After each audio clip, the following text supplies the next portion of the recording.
대승의 바른 근본. 부처님께서 수보리에게 말씀하셨다. 모든 보살마하살은 마땅히 이와 같이 그 마음을 항복시켜야 한다.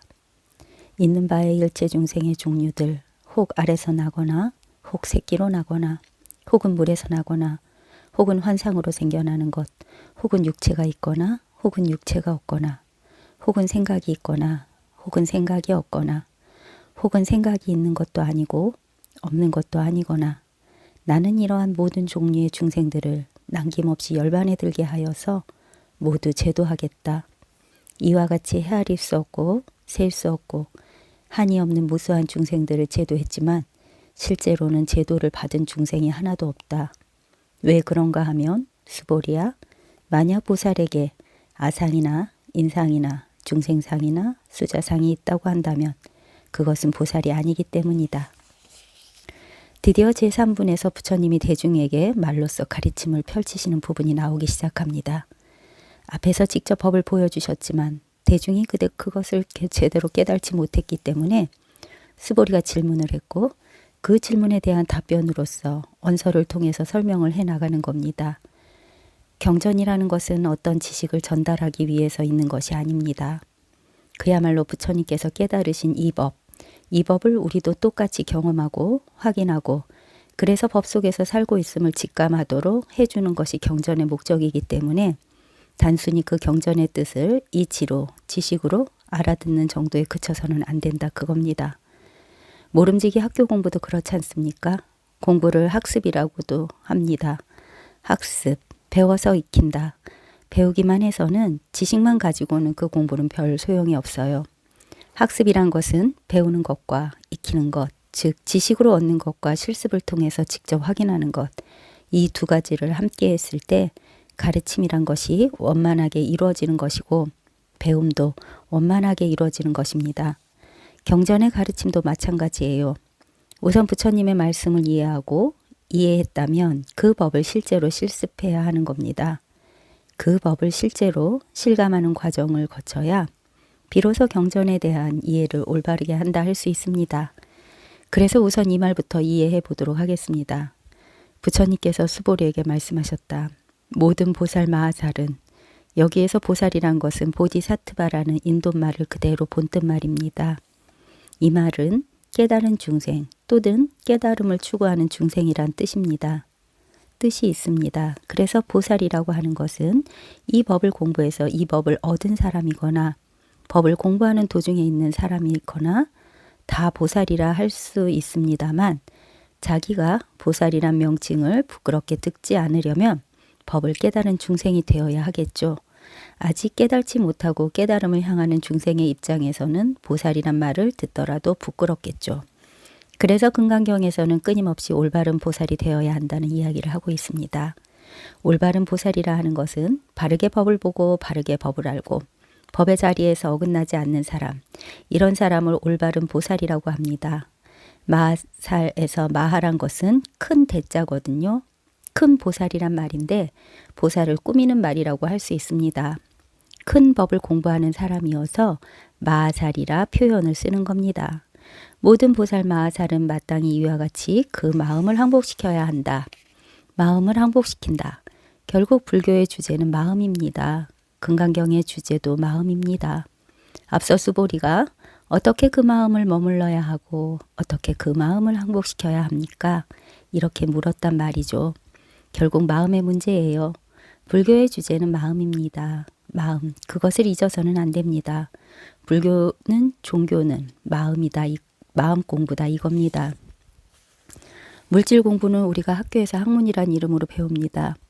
그러나 마음 공부는 종교에서 가르치는 겁니다. 어떻게 살 것이냐 하는 것은 둘째 문제예요. 그보다 마음의 진실을, 실상을 어떻게 알 것이냐, 경험할 것이냐 하는 것이 첫째 문제입니다. 이 마음의 실상을 우리가 법이라고 부르고 도라고 부르고 진리라고 부르고 있는 겁니다. 그 마음을 마땅히 이와 같이 항복시켜야 한다. 여기서 이와 같이란 것을 말 그대로 이해한다면 다음에 내가 일러주는 바와 같이 이런 뜻입니다.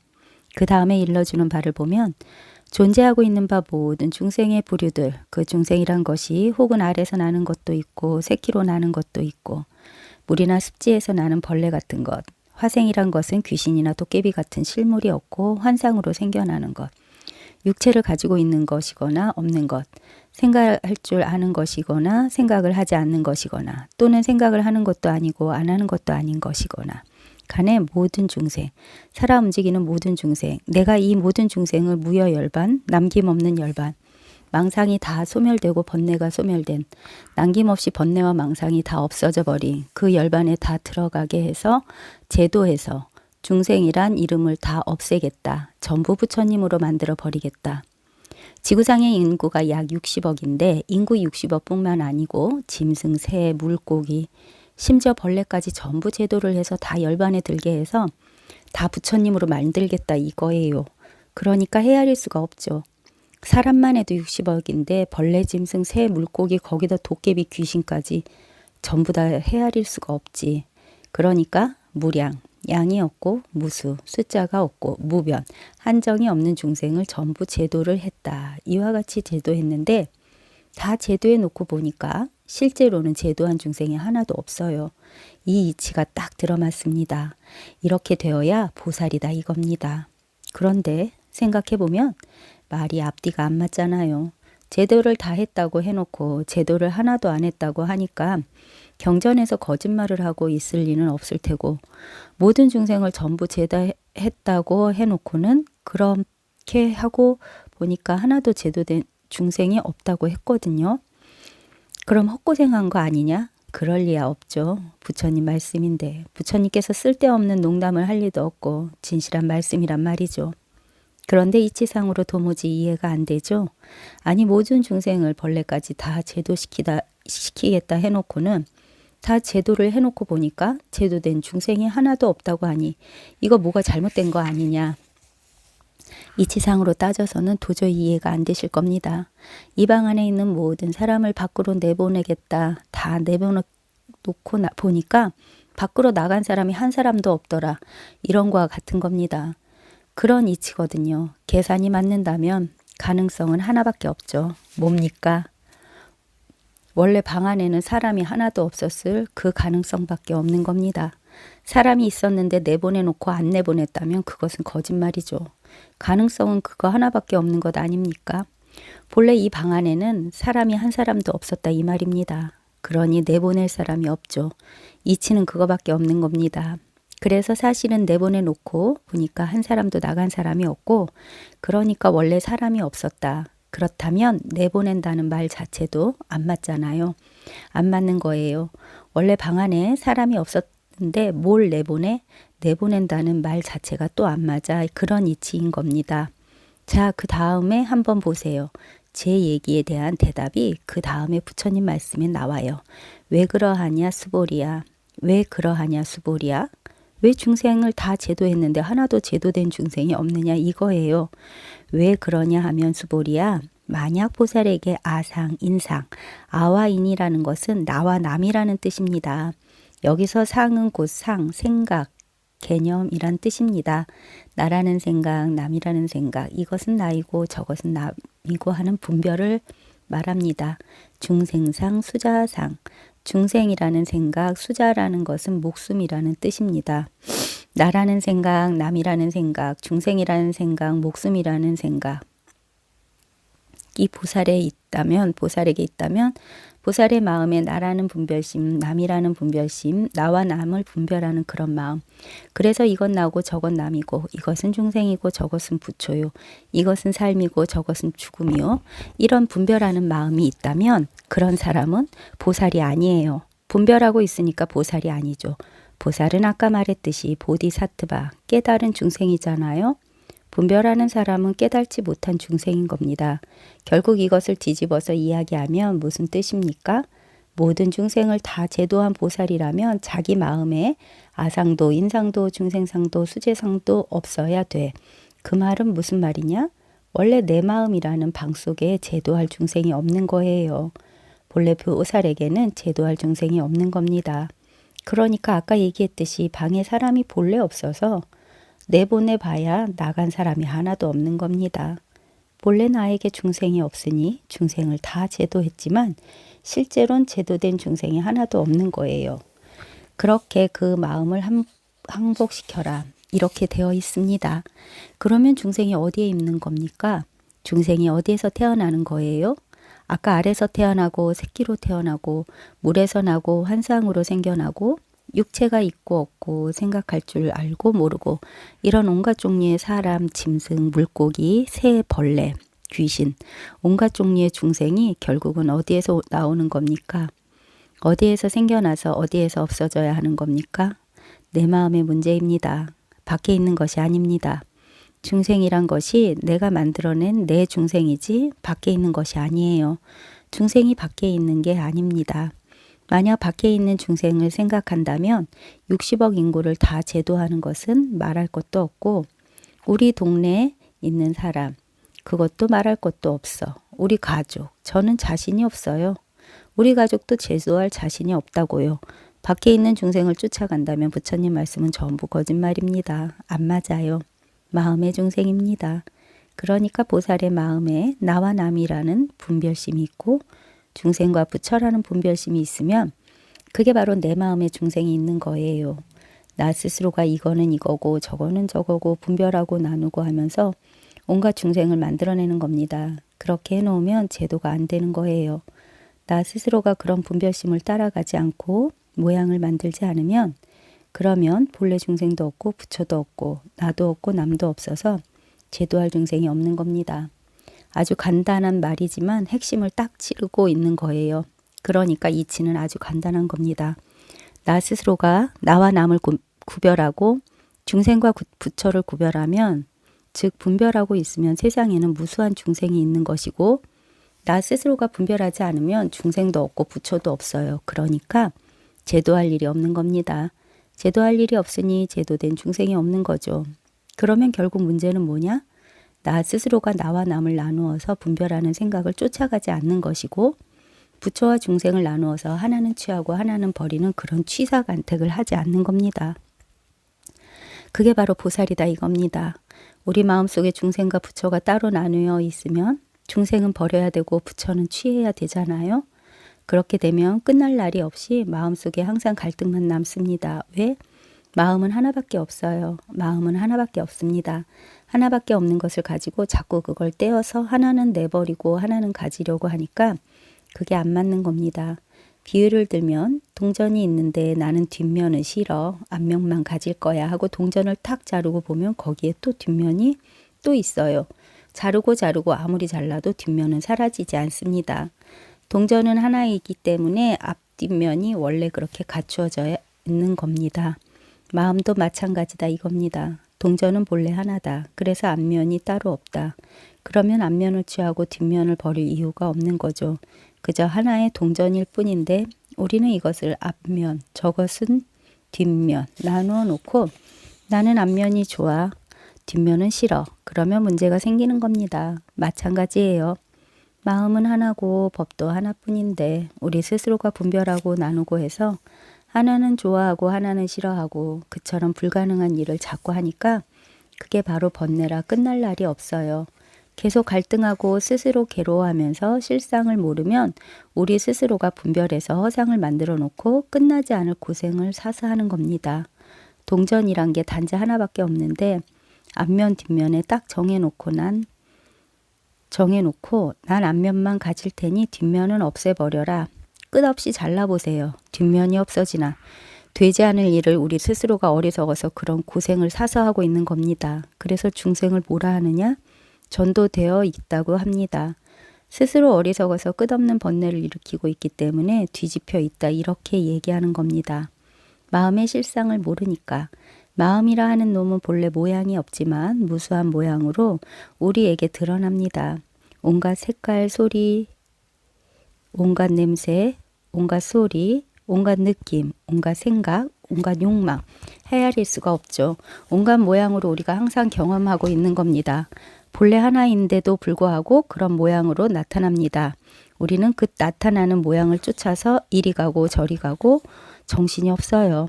본래 하나인 줄만 알면 아무런 문제가 없을 텐데 그걸 모르기 때문에 나타나는 인연마다 나타나는 모양마다 쫓아다니면서 어지럽게 살고 있는 겁니다. 그래서 보살이 될 수 있는 길은 딱 하나예요. 뭐 그냥 하나인 이 마음을 바로 깨달으면 되는 겁니다. 본래 하나뿐인 이 마음을, 본래 하나뿐인 이 법을 올바르게 확인하고 실감하고 실제로 그렇구나라는 사실을 명확하게 스스로가 증험하는 겁니다. 증험한다는 게 뭐냐 하면 직접 음식을 먹어보고서 맛을 알듯이 말만 듣는 게 아니고 생각하는 게 아니고 직접 확인해 보는 겁니다. 본래 하나이기 때문에 제도할 것도 없고 제도될 것도 없어요. 달리 말하면 열반에 들 것도 없고 어리석음에 떨어질 것도 없다 이겁니다.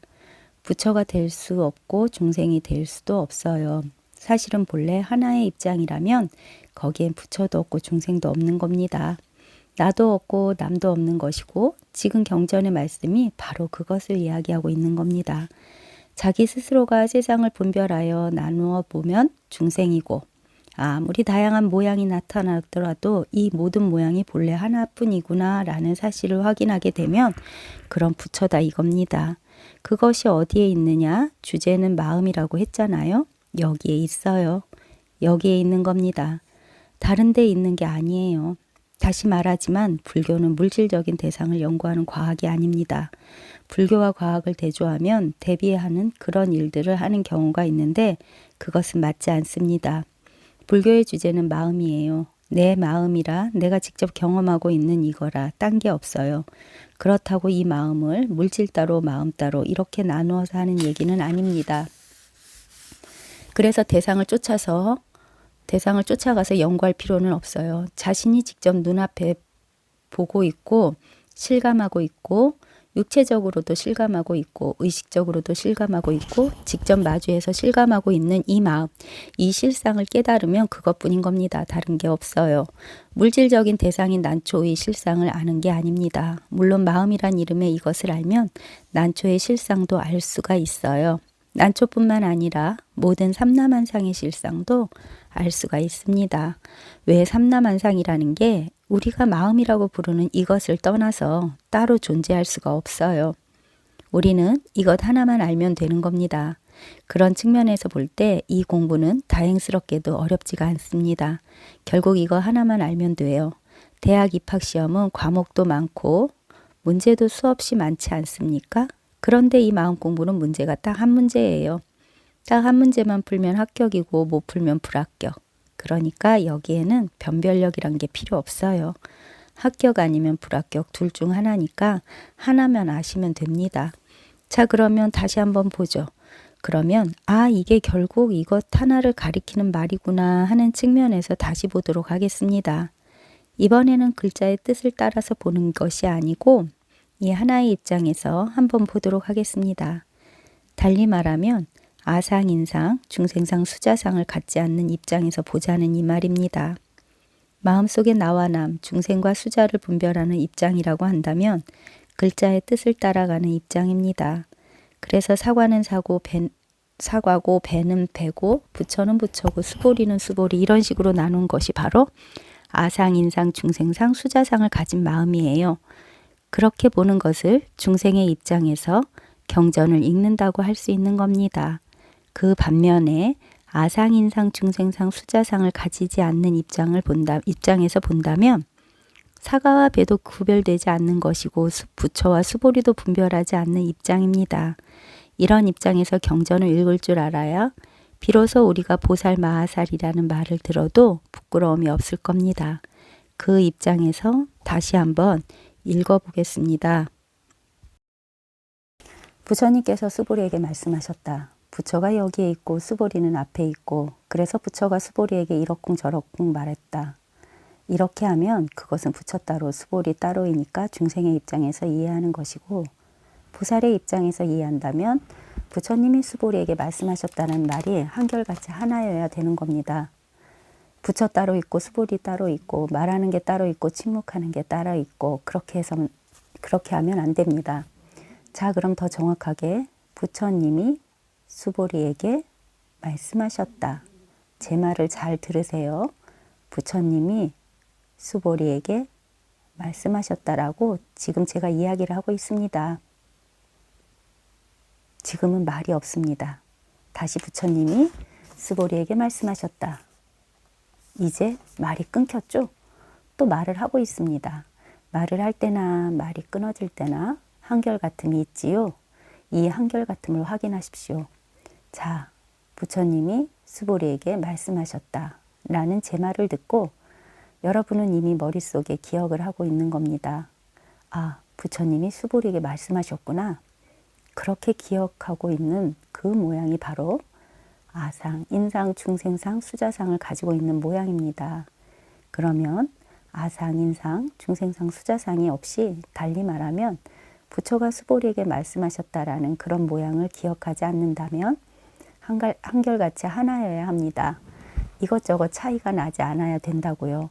그렇다면 차이가 안 나는 지점은 어디냐? 이겁니다. 아무런 차이가 없는 지점은 어디냐? 거기에 딱 머물면 되는 거예요. 어떤 마음을 항복시켜야 해요? 아상인상, 중생상, 수자상을 가진 마음을 항복시키고 어떤 마음에 머물러야 해요?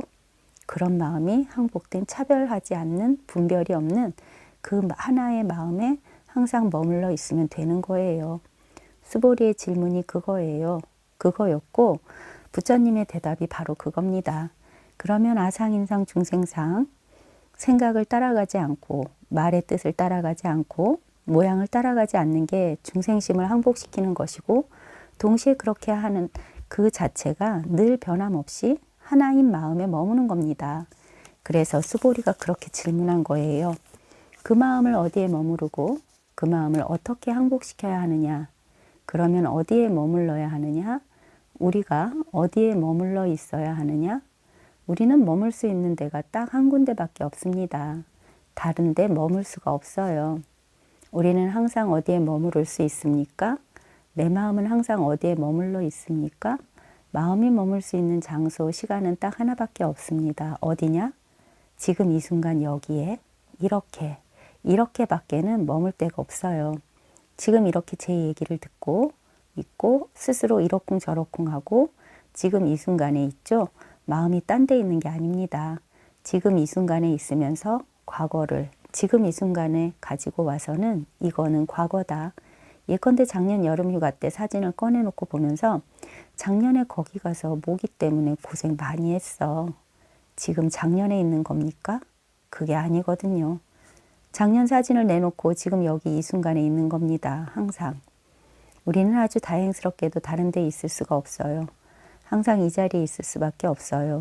어디에? 법의 자리에, 진리의 자리에, 마음의 자리에 있을 수밖에 없는 겁니다. 지금 이 순간에 머물 수밖에 없어요. 그러면 문제는 왜 생기느냐? 망상을 일으키는 겁니다. 작년에 어쩌고 저쩌고 이렇게. 작년이 어디예요? 어디 있어요? 작년으로 어떻게 돌아갈 수가 있겠어요? 돌아갈 수 없는데 허망한 생각에 사로잡힌다 이거예요. 망상을 부린다 이겁니다.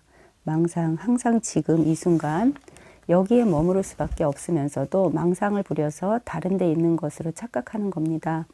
다른 데로 가버리는 거죠. 그러니까 그 망상이 문제지 망상만 안 부리면 우리는 항상 본래 있어야 할 이 자리에 법의 자리에 늘 한결같이 있는 겁니다.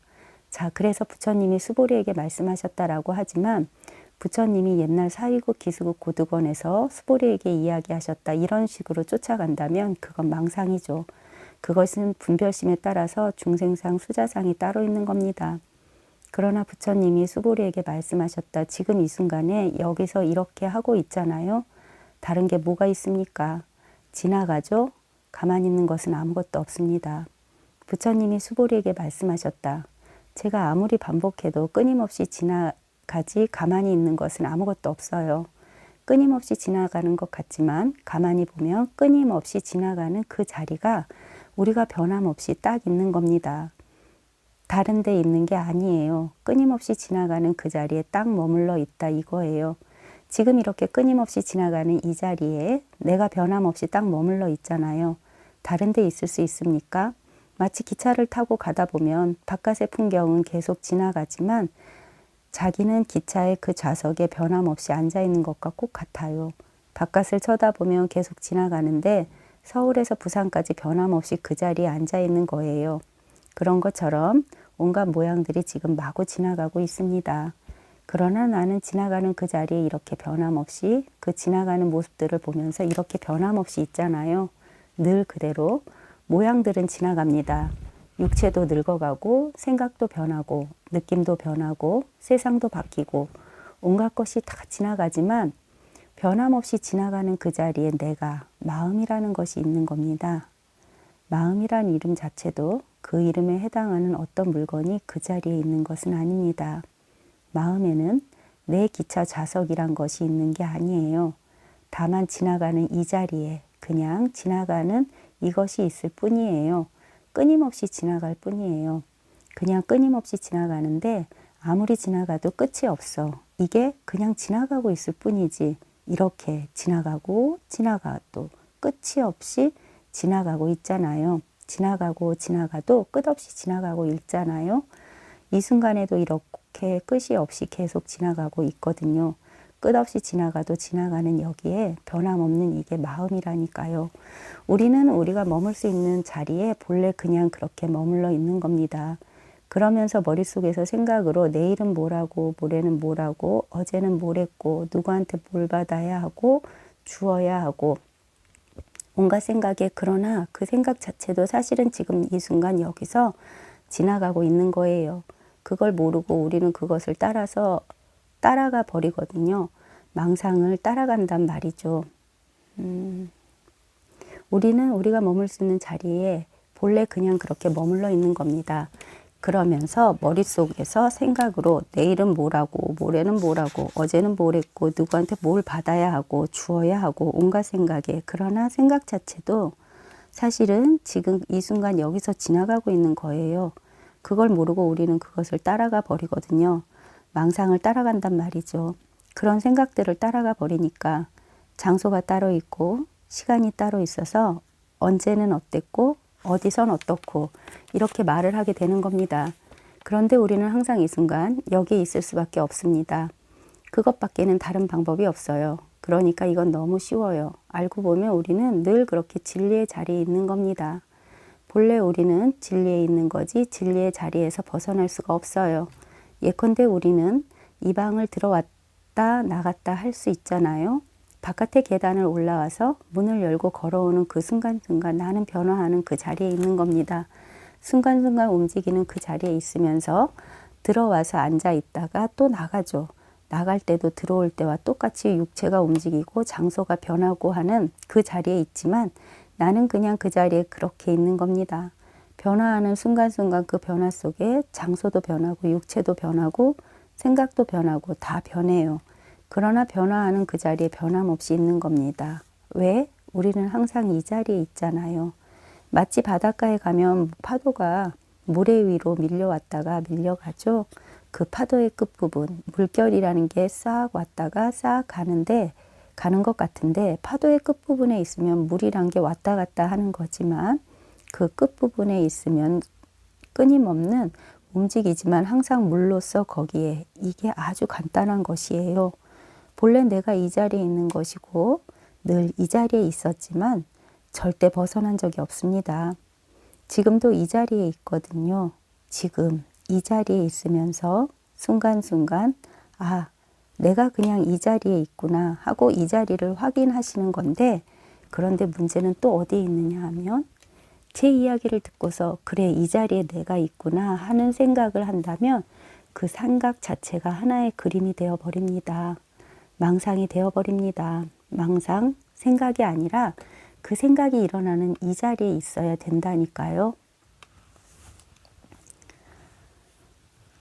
제 이야기를 듣고서 그래 이 자리에 내가 있구나 하는 생각을 한다면 그 생각 자체가 하나의 그림이 되어 버립니다. 망상이 되어 버립니다. 망상, 생각이 아니라 그 생각이 일어나는 이 자리에 있어야 된다니까요. 그러니까 부처님께서 수보리에게 말씀하셨다. 부처님이라는 말, 수보리라는 말, 말씀하셨다는 말처럼 그림을 하나하나 짜맞추는 게 아니고 부처님 하는 것은 부처님 하면서 쓱 지나가잖아요. 부 지나가고 처 지나가고 님 지나가면서 계속 움직여 가잖아요. 그렇지만 부처님 하든 수보리 하든 말했다 하든 어떤 말의 색깔이, 어떤 말의 소리가 지나가든 상관없이 언제나 이 자리. 그러니까 부처님 하니까 부처님인 줄 알지, 부하고 처하고 님자를 따로 떼어 놓으면 부처님이란 뜻이 우리에게는 안 생겨나요. 그런 그림이 안 생겨난단 말입니다. 말을 더 분해하면 부는 비읍에다가 우, 처는 치읓에다 어, 님은 니은에다 이에다 미음. 더 분해해 보세요. 그럼 부처님이란 뜻이 거기 없잖아요. 그냥 자음, 모음 모아놓은 것이지. 자음, 모음도 더 분해시키면 옆으로 줄긋고 밑으로 줄긋고 동그라미 그리는 것밖에 없잖아요. 그것도 더 분해하면 결국 옆으로 긋든 밑으로 긋든 동그라미 그리든 단지 움직이고 있을 뿐이지 다른 게 아무것도 없어요. 그러면 항상 똑같은 겁니다. 자음, 모음을 끝까지 다 쓰더라도 단지 그냥 손이 순간순간 움직일 뿐이지 다른 게 없어요. 그러면 한결같잖아요. 그런데 그것을 길게 늘어놓고 보니까 기역, 니은, 디귿, 리을, 자음, 모음이 짜맞춰져서 말이 되고 한 폭의 그림이 되는 겁니다. 마치 우리가 이 그림을 그리는데 붓을 가지고 쓱쓱 그릴 때는 특별한 모양이 없는데 다 그려놓고 보니까 하나의 그림이 된다 이 말이죠. 우리는 기억을 통하거나 말을 듣거나 해서 보고 듣고 하는 그런 과정에 기억을 갖고 그림을 그려버리는 겁니다. 매 순간 그림을 그리는 그 순간에는 꽃이 따로 있는 게 아니고 잎이 따로 있는 게 아니고 줄기가 따로 있는 게 아니에요. 똑같아요. 그래서 응무소주 이생기심이라 하는 겁니다. 한결같이 마음이 생겨나고 있을 뿐이라 다른 게 없다 이겁니다. 매 순간 마음이란 것이 생겨나고 있을 뿐이라 이것을 실감할 수만 있다면 비로소 나에게는 아상, 인상, 중생상, 수자상이란 것이 없어지는 겁니다. 매 순간 마음이란 것이 생겨나고 있을 뿐이라 이것을 실감할 수만 있다면 비로소 나에게는 아상, 인상, 중생상, 수자상이란 것이 없어지는 겁니다. 아상이라고 하는 것은 그려진 한 장의 그림이에요. 그죠? 인상이라고 하는 것도 다 그려진 한 장의 그림이고 중생상도 수자상도 마찬가지고 우리가 이 그림을 그리려면 붓을 잡아서 매 순간 이렇게 붓질을 해야 하죠. 실제로 우리는 매 순간 붓질을 하고 있는 것이지 다 그려놓은 그림 속에 고정되어 있는 것이 아니다 이겁니다. 우리 삶이라는 게 그렇잖아요. 매 순간 새로운 붓질을 하고 있는 게 삶이거든요. 그래서 매 순간순간은 창조의 순간이다 이렇게 얘기하는 겁니다. 매 순간 우리는 삶의 붓질을 하고 있다 이거예요. 붓질만 하고 있는 동안에는 아무런 변화가 없이 붓질만 하고 있을 뿐이에요. 그런데 붓질 다 한 과거를 기억으로 돌이켜 쭉 보니까 그림이 좌르르 그려져 있는 거예요. 그러니까 그것은 전부 다 망상이죠. 실제로 지금 내가 하고 있는 것은 매 순간 그냥 붓질만 하고 있을 뿐이에요. 법을 진실, 실제, 실상 이렇게 말하거든요. 진실이 뭔지, 실제가 뭔지, 실상이 뭔지 그것은 매 순간 직접 경험하고 있는 이것밖에 없는 겁니다. 지금 당장 직접 경험하고 있는 이것밖에 없는 거예요. 그러니까 머무는 데가 없죠. 우리 인생의 붓질은 멈추지 않습니다. 끝없이 인생의 그림을 그려나가는 거잖아요. 그러니까 매 순간 우리는 붓질을 하고 있는 겁니다. 그것이 나에게 가장 직접적이고 진실한 겁니다. 다른 게 없어요. 그 붓질된 과거를 자꾸 이러쿵저러쿵 내가 왜 그렇게 살았을까? 그게 바로 업입니다. 다른 게 업이 아니고 과거의 망상에 매달린 그게 업이고 그러면 그 업의 영향을 받아서 인생이 괴로워지는 겁니다. 망상이 있지만 이 망상이란 놈은 힘이 세단 말이죠. 우리를 마구 흔들어가지고 괴롭게 만드는 겁니다. 왜 망상의 힘이 세냐? 알고 보면 망상도 다른 게 아니라 실상, 내 힘입니다. 내 힘. 옛날 이야기를 보면 도깨비를 만나서 씨름하는 얘기가 있는데 도깨비와 씨름을 해서는 결코 이길 수가 없어요. 왜냐하면 도깨비란 게 실체가 없기 때문에 결국 내 힘을 가지고 나 혼자 발버둥을 치고 있는 것이거든요. 도깨비란 놈이 힘이 있는 게 아니고 나 스스로가 헛것을 보고 발버둥을 치고 있는 겁니다. 그런 꼴이에요. 우리가 망상에 사로잡혀 있다고 하는 것은 말이죠. 망상이란 것은 본래 실체가 없고 현재 내 실상이 활동해서 헛것을 보는 겁니다. 도깨비를 만난 것과 똑같아요. 그렇게 도깨비에 홀린 사람을 정신 차리게 하려면 가서 뺨을 한 대 세게 때리거나 찬물을 확 끼얹든가 하면 되거든요. 그럼 문득 정신을 차리게 되고 헛것은 어디로 갔는지 없어요. 똑같은 겁니다. 생각에 마구 시달리다가 지금 이 순간 여기로 탁 돌아오면 아무 문제가 없이 멀쩡해요. 아무런 문제가 없는데 스스로 망상에 속아서 고생을 하는 겁니다. 그래서 이런 보살의 입장, 아상, 인상, 중생상, 수자상을 갖지 않은 보살의 입장에서 이 경을 다시 읽어본다면 한 글자 한 글자가 전혀 다르지 않습니다. 똑같습니다. 부처님이 수부리에게 말씀하셨다. 뜻을 따라가지 않으면 똑같이 순간순간 생겨나는 마음의 자리에 늘 한결같이 있는 거죠. 부처님이 수보리에게 말씀하셨다. 모든 보살 마하살은 마땅히 이와 같이 그 마음을 항복시켜야 한다. 한마디 한마디의 말이 그대로 한결같을 뿐입니다. 아무런 문제가 없어요. 아무것도 달라지는 것이 없다 이 말이에요. 그렇지 않습니까? 달라지는 것이 뭐가 있습니까? 모양을 쫓아가니까 달라지는 거지 말이 다르네 이러면서 말이죠.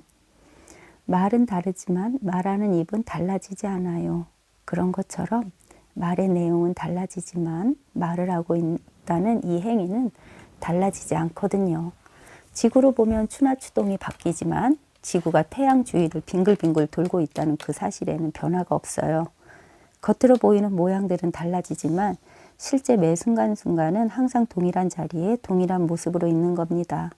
모습이라고 얘기할 수가 없죠. 늘 변화하는 그 자리에 변함없이 있을 뿐입니다. 이런 입장이라면 중생이라는 말과 부처라는 말에 아무런 차이가 없습니다. 지금 보세요. 중생하는 말하고 부처라는 말에 무슨 차이가 있습니까? 중생이란 말의 뜻을 따라가고 부처라는 말의 뜻을 따라가니까 다르죠. 안 따라가면 중생이라 하든 부처라 하든 난초라 하든 카메라라 하든 무슨 차이가 있습니까? 아무 차이가 없어요. 똑같아. 전부 다 만법이 무량무수한 중생이 전부 다 똑같아요. 그냥 하나라. 아무런 차이가 없습니다. 그러니까 제도를 다 해도 제도된 것이 없다. 본래 똑같은 모습이니까 제도할 것도 없고 제도될 것도 없는 거예요. 안팎이 따로 없으니까 부처와 중생이 똑같은데 누가 제도하고 누가 제도 당한답니까? 그런 게 없어요. 그러니까 항상 매 순간 여기에 이렇게 변함없이 마음을 실감하면 아무 일도 없는 겁니다. 다가오는 인연, 그 인연에 맞추어서 대응해 주면 되는 겁니다. 아들이 다가오면 아들에게 알맞게, 딸이 다가오면 딸에게 알맞게, 아내가 다가오면 아내에게, 남편이 다가오면 남편에게, 사과가 다가오면 사과에 알맞게, 요리할 때 그러잖아요. 된장국 끓일 때는 된장국에 알맞은 재료를 넣어서 마늘은 마늘대로, 파는 파대로, 양파는 양파대로 인연에 따라 하되 어떻게 인연에 따라서 어떻게 된장국을 끓여내든 아무런 차이가 없는 겁니다. 된장국은 달라지지만 그렇게 끓여내고 있는 지금 인연에 따라 드러나고 있는 이것은 마음은 아무런 차이가 없다 이겁니다. 달라지는 게 없다 이겁니다. 한결같이 똑같을 뿐이에요. 이럴 때 우리는 비로소 보살 마하살이라고 할 수 있는 겁니다.